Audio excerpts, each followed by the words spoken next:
अवधूत चिंतन श्री गुरुदेव दत्त श्री स्वामी समर्थ। तुम्हा सर्वांचं आपल्या स्वामी शक्ती या चॅनलमध्ये मनापासून स्वागत आहे। स्वामी तुम्हा सर्वांच्या सर्व चांगल्या इच्छा पूर्ण करोत एवढीच स्वामींच्या चरणी प्रार्थना करते आणि आपल्या आजच्या या नवीन आणि सुंदर व्हिडिओला पुन्हा एकदा नव्याने सुरुवात करते।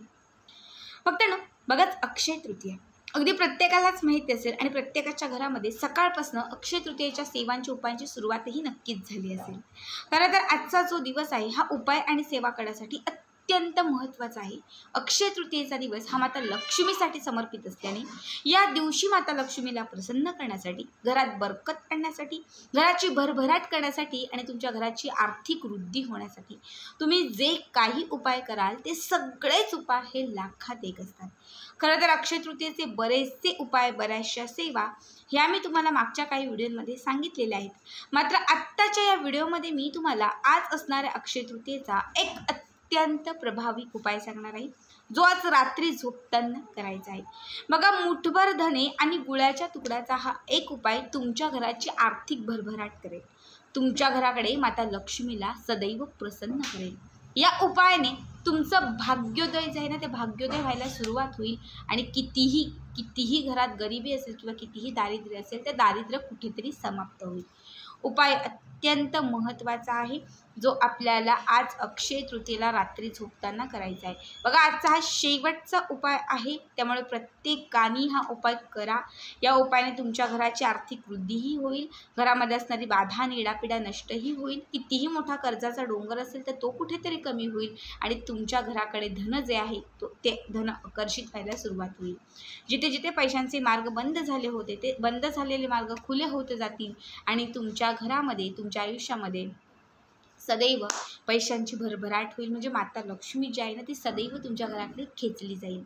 आता काय उपाय आहे, कसा करायचा आहे, हे सगळं काय मी पुढे तुम्हाला सांगणार आहे।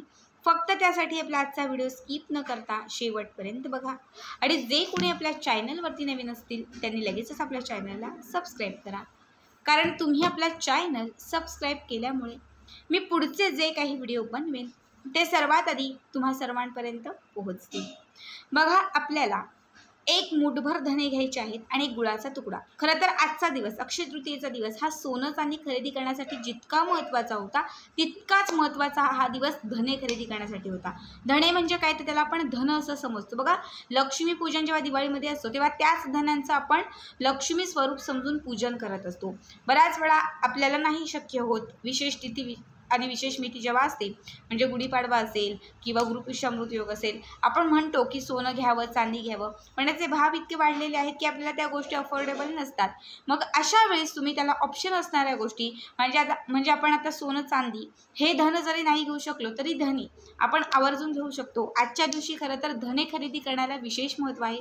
ज्यांनी खरेदी केलं उत्तम, ज्यांनी नाही खरेदी केलं त्यांनी धन्यांचा हा उपाय आवर्जून करा।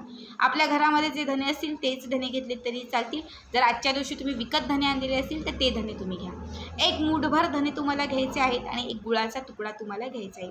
सगळ्यात अगोदर देवघराच्या समोर एक दिवा लावायचा आहे। ऑलरेडी जर दिवा लावलेला असेल तर तोच दिवा ठेवा, वेगळा दिवा लावण्याची गरज नाही। फक्त त्या दिव्याची वात जी आहे ती माता लक्ष्मीकडे असली पाहिजे। गोल वात असेल तर ती वरतीच राहील, अर्थातच ती ब्रह्मांडाकडे राहील। ठीक आहे, त्याच्यानंतर हा जो दिवा लावलेला आहे त्याच्यामध्ये एक चिमूटभर आपल्याला जी पूजेची हळद असते ही हळद घालायची आहे आणि 2 अख्ख्या लवंगा घालायच्या आहेत। हे झालं की त्याच्यानंतर बसण्यासाठी आसन आणि एका वाटीमध्ये गुळाचा खडा। सगळ्यात अगोदर माता लक्ष्मीची मूर्ती, फोटो टाक जे काही देवघरात असेल त्याच्यासमोर तुम्हाला हा गुळाचा खडा त्या वाटीमध्ये नैवेद्य स्वरूप तुम्हाला ठेवायचा आहे। त्याच्यानंतर जे धने तुम्ही घेतलेले आहेत त्या धन्यांच्या वरती थोडं अत्तर स्प्रेड करायचं आहे आणि दोनही हातांनी असे हे धने चोळून घ्यायचे आहेत। ठीक आहे, याच्यानंतर हे जे धने आहेत हे हाताच्या मुठीमध्ये तुम्हाला असे धरायचे आहेत व्यवस्थित आणि माता लक्ष्मीची मूर्ती, फोटो किंवा टाक जे काही असेल त्याच्यावरती बरोबर अशी ही मूठ पकडायची आहे।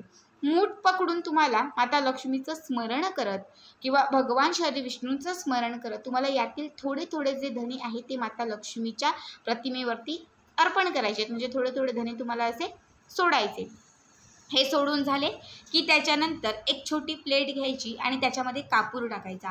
कापूर प्रज्वलित करायचा. जसं कापूर पेटायला लागेल, प्रज्वलित व्हायला लागेल, तसं तुम्हाला कापराने माता लक्ष्मीची आरती करायची आहे. संपूर्ण एक आरती म्हणायची. कुठलीही माता लक्ष्मीची जी आरती तुम्हाला येत असेल ही एक आरती म्हणायची आहे. इतकं करून झालं की त्याच्यानंतर ते जे काही धने आपण माता लक्ष्मीच्या मूर्तीवरती अर्पण केले होते त्यातले थोडेसे धने उचलायचे, या 2 हातांच्या मुठीत घ्यायचे आणि तुमच्या घरातील जी करती कमावती व्यक्ती असेल, जी घरामध्ये धन कमावून आणते, त्या व्यक्तीला एका दिशेला बसायला सांगायचं आणि त्या व्यक्तीवरून 7 वेळा हे धने ओवाळायचे. ओवाळून घेतलेले जे धने आहेत ते एका छोट्याशा लाल रंगाच्या कापडात ठेवायचे किंवा पिवळ्या रंगाच्या कापडात आणि त्या कापडाला एक घट्ट गाठ मारायची. त्याच्यानंतर याची जी धण्यांची छोटीशी पोटली तयार होईल ही त्या व्यक्तीच्या पर्समध्ये किंवा पॉकेटमध्ये ठेवून द्यायची. आता घरात जर 4 व्यक्ती कमावते असतील तर तुम्ही 4 व्यक्तींसाठी हा उपाय करा. घरात 2 व्यक्ती कमावते असतील तर 2 व्यक्तींसाठी हा उपाय करा.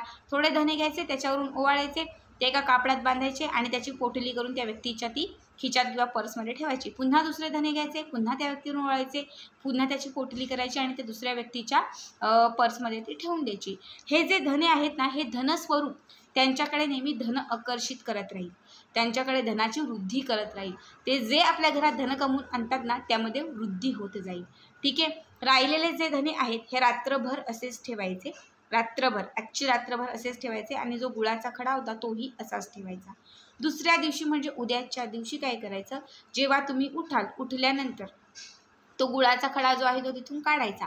आता अंघोळ न करता देवघराच्या समोर नाही जायचं. घरातल्या दुसऱ्या कुठल्या व्यक्तीने जर ऑलरेडी अगोदरच अंघोळ केली असेल तर त्या व्यक्तीला सांगा आणि ती जी गुळाच्या खड्याची वाटी आहे ती तिथून काढायची. काढल्यानंतर त्यातला थोडासा गुळाचा जो खडा आहे तो अंघोळीच्या पाण्यात घालायचा आणि त्या पाण्याने स्नान करायचं.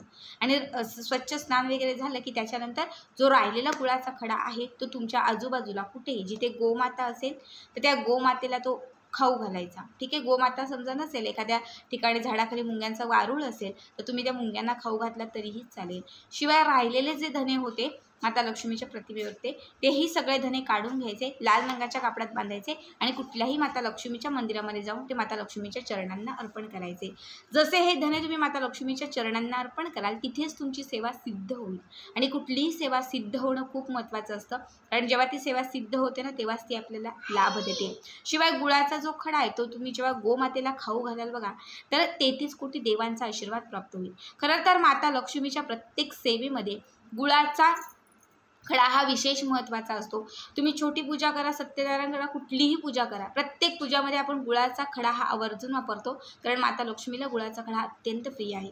जेव्हा रात्री तुम्ही गुळाचा खडा माता लक्ष्मीच्या समोर ठेवाल, जेव्हा आपण धने माता लक्ष्मीवरती अर्पण करू आणि माता लक्ष्मीची आरती करू त्या क्षणात माता लक्ष्मी तुमच्याकडे प्रसन्न होईल. आणि जेव्हा ती आपल्याकडे प्रसन्न होईल ना तेव्हा अखंड तिची कृपा जी आहे ती आपल्या घरामध्ये प्राप्त होईल. प्रत्येक गोष्टीत यशाची प्राप्ती होईल आणि प्रत्येक गोष्टीत भरभराट होईल. अत्यंत साधा सोपा उपाय आहे बघा. आवर्जून हा उपाय प्रत्येकाने आज आपल्या रात्री घरामध्ये झोपताना करा. आजचा हा व्हिडिओ कसा वाटला कमेंट करा आणि पुढचे व्हिडिओ पाहण्यासाठी चॅनलला सबस्क्राईब करा.